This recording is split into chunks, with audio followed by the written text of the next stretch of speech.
Greetings, YouTubers! It's your Luscious Lady Rouge One Full here, and I am here once again with my friend Rin. Say hi. Hi. Alright, I know these videos are a few days late, but blame her. What? Yes, Why? because you were late. You could have done it by yourself. I didn't want to, because You just wanted to blame it on me. yes, it's your True fault. story. Like, you like to blame me for everything, I will blame you for this.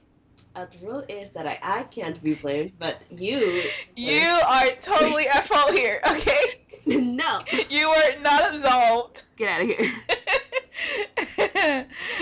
Okay, this is Crack the Whip. It, an interesting episode, another part of the Jasper corruption arc. So it starts off with Pearl and Garnet going back up to the north to find Jasper, leaving Connie and Steven in the care of Amethyst. Okay, the care is not the appropriate word because Amethyst is not a caretaker. She's like that big sis. She's like that kind of big sister that you kind of always wanted. Well, at least for me. I don't know how you feel about her. Like, I don't know. I mean, when she took all those donuts and then they had to pay for it, I'm Hey. like, do I really want a sister like that? Who will outright steal? Yep. Leave me with Okay. She said they didn't have to train today, but Stephen and Connie trained anyway. Oh yeah, they're like, oh. Yeah, Like, they were practicing. do anything, and then they're like fighting. I'm like, Yeah. So even if they don't have to train, they still train. I don't know what's wrong with them. Training is okay. Doing homework, no. Okay, yeah, I guess if you really like the training, which it's just pretty cool training. I mean, you have sword fighting and then the shield throwing, and I mean, if it involves magic, I would do it. You think? I would do it if it involved magic. Fuck, why not? You think? But when it comes to it, you might be like, I don't know. Maybe we'd have to go to the dimension of Steven universe to see how well that would work out. One day. One day. If we are cryogenically frozen into the future. And cryogenically freezing anyone actually works. The training ends and Amethyst takes him around the town. And one place they go is the Big Donut. And she shifts into Lars and calls Sadie Donut Girl and him Donut Boy.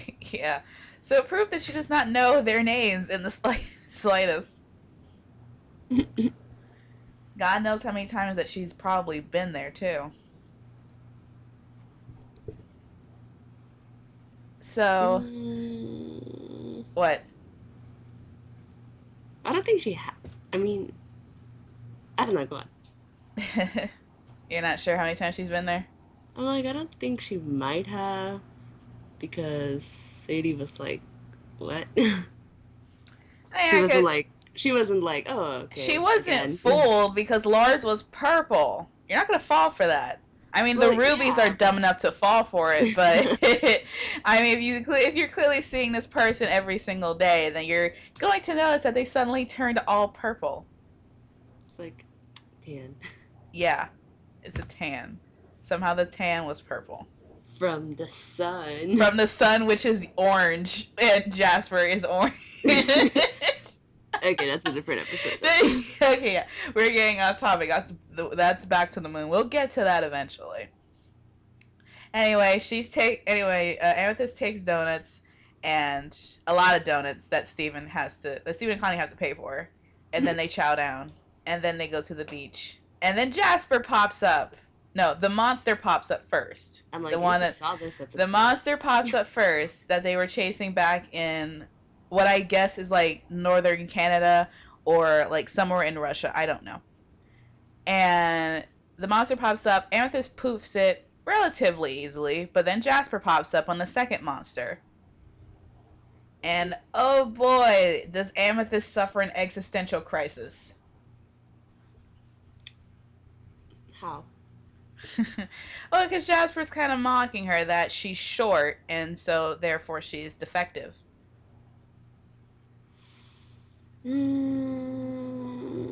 She was kind of okay for a moment. Yeah, until Jasper started kicking her ass pretty Yeah, she got easily. beat up. She couldn't even hurt Jasper. No, she whipped her right in the face and it did nothing. Yeah, it was like, what? Yeah, for me it was like when I first saw the episode, I was like hot damn, when did Jasper get so OP'd? No, because she fought Garnet and Garnet fought her off pretty. I wouldn't say easily, but it was a pretty balanced fight.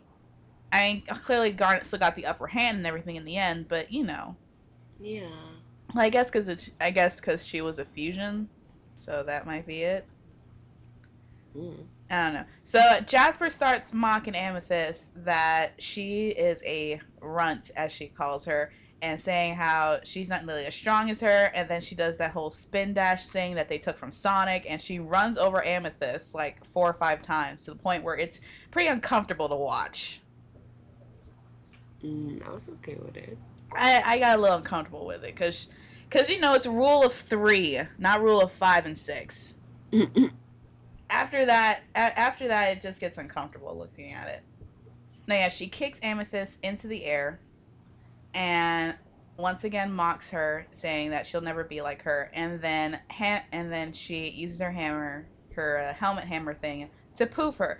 And then probably the best angle in the scene was when the screen goes dark. Amethyst's gem is kind of floating there, and then uh, Jasper's hand comes out of the ether and grabs her gem.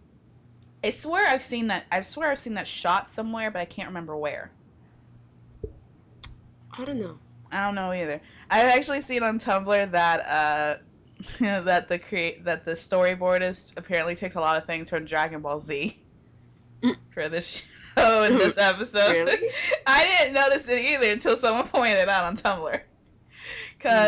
Okay, I'll get to the Tumblr in a second. So after Amethyst is pooped, Connie and Steven fuse into Stevonnie again, and it's always so lovely to see Stevonnie. It really is. Yeah, I was kind of confused with like how they fuse. I was like, weren't they supposed to be like like dance or something? Well, I guess like in an extreme situation, they can kind of just do it. mm, guess. I guess. Fusion can be weird of how the mechanics work. But anyway, she fuses into Stevonnie, and Jasper gets kind of pissed. She's saying that you crystal gems will even you'll even fuse with a human. And it's like, yeah, suck it, Jasper. And then they proceed. Then they ride on Lion, which is a really cool shot. I mean, I've seen pictures on that for DeviantArt, of Stevonnie riding on Lion and fighting. But to actually see it on screen is really satisfying. So Jasper mounts her corrupted gem, Steven mounts Lion, and then they rush towards each other. Which, I mean, it shows that Lion does really care, even when he'll act all aloof and everything, not listening to Steven. I mean, no, it clearly shows that he cares because, he was working with Stevonnie, fighting off the other gem creature from before. Yeah. So it shows that he clearly cares. I mean, obviously he cared before, but, you couldn't tell how much he cared. He cares a lot, though. One thing that made me feel bad is like when like the other gem like clashed against Lion. Oh yeah, and Lion Like blasted it away with his roar. No, like when Jasper was on top of the other. Oh right, and it pooped. I was getting to that. Yeah, I was like, I was getting to that. I was getting to that. Don't worry. Yeah, so they rush towards each other. Stevonnie jumps off a Lion, throws her shield. Jasper catches it, and then as a distraction, and then Stevonnie uses her sword and bonks Jasper on the head hard enough and with enough force that it causes the other monster to poof. And then and this is the part where they compared it to Dragon Ball Z, where Jasper walks backward into the ocean, and apparently Vegeta did the same thing during the Frieza arc. Yeah. Okay. I would have never noticed that ever unless someone pointed that out to me. I honestly don't remember. I wouldn't have noticed, really. But Yeah, Jasper goes back into the ocean since gems don't have to breathe, which is an advantage. And Stevani says, "Huh, I guess she lives in the ocean now."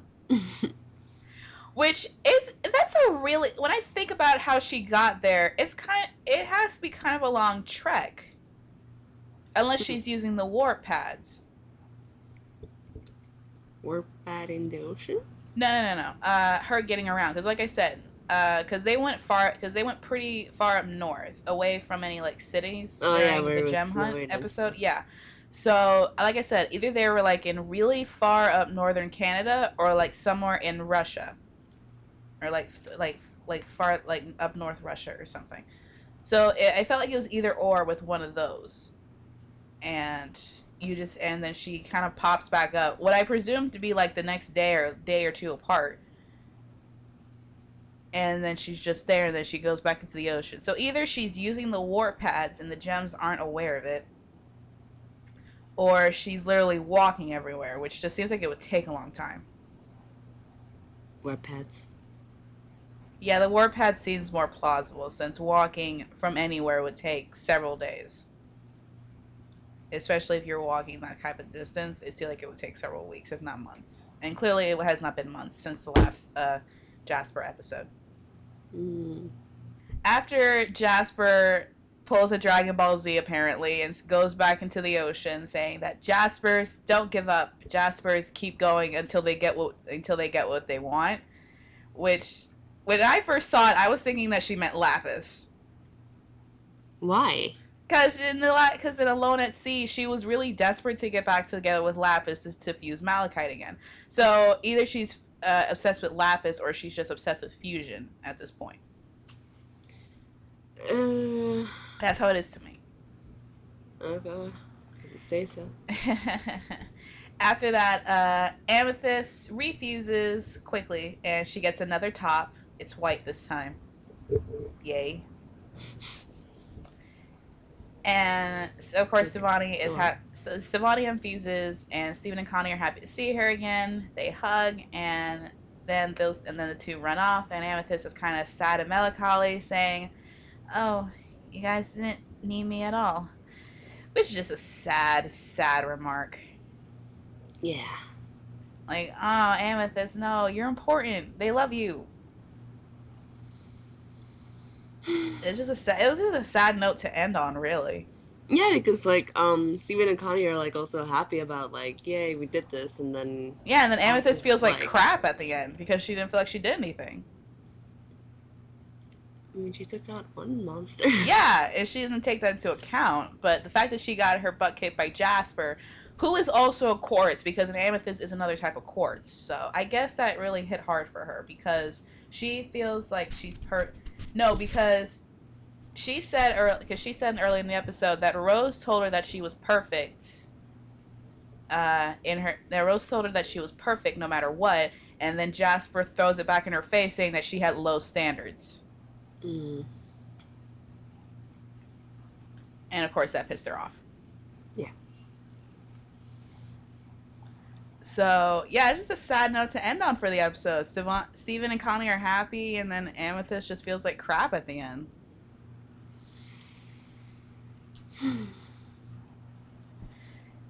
So what did you think of it? No, it just made me sad. I was like, I was happy about like the whole Savani fighting and stuff, but then I was Yeah. like, we're amethyst. And like I remember like I watched it on YouTube, like Mm-hmm. the episode, because I couldn't watch it on TV. And someone like said something like how amethyst, like you see when she reforms, Mm-hmm. like you see how she tries to reform into her, like how she's supposed to be, like bigger. Then she just goes back to like smaller.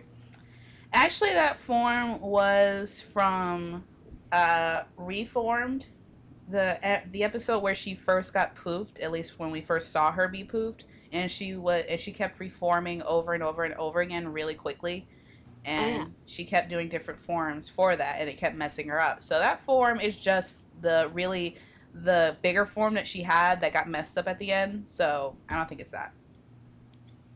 Hmm. My opinion, I just think it's that form because when the gems do reform, you see the They previous forms always that they took on before. yeah. Now that you bring that up, now I remember. So never mind. It's not plausible now. Uh, yeah, no. Crack the whip. It was just a sad episode to end on. I mean, it started out all happy and upbeat and everything, and it just ended all sad and melancholy. And it wasn't like Alone at Sea, where when the tone of the episode had shifted, and they were out at sea, where it was all bright and sunny when they were out happy, and then Jasper first shows up again, and then the sky gets all dark and everything. It's not like that. The sky stays exactly the same. I mean, as far as the tone for the surrounding area, it stays the same. So it's a really sad note to end on. Hmm. I just wish Amethyst didn't uh, think of herself so lowly. Well, eventually, She'll work you out her know, issues. yeah. No, we'll hope. All right, so that was Crack the Whip. And this episode really leads into the next one.